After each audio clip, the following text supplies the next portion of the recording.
Next day, the Monday of the week, the Master, Jesus, with the 12, went to Jerusalem. And as they passed along the way they saw a fig tree full of leaves without a sign of fruit. And Jesus spoke unto the tree, he said, Ye useless cumberer, hindrance of the ground, you fig tree fair to look upon, but a delusive thing, a deceptive object. You take from the earth and air the food that fruitful trees should have. Go back to earth and be yourself the food for other trees to eat. When Jesus had thus spoken to the tree, he went his way.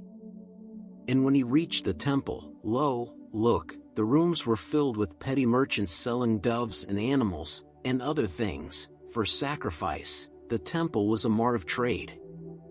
And Jesus was indignant at the sight, and said, You men of Israel, for shame, this is supposed to be the house of prayer, but it is now a den of thieves. Remove this plunder from this holy place.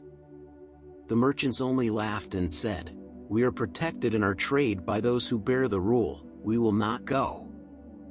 Then Jesus made a scourge, yes, a whip, of cords, as he did once before, and rushed among the merchantmen, threw all their money on the floor, threw wide the cages of the doves, and cut the cords that held the bleating lambs and set them free.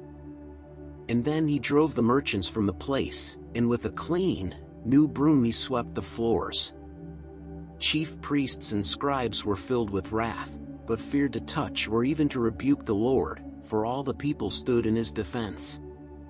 And Jesus taught the people all day long and healed a multitude of those diseased.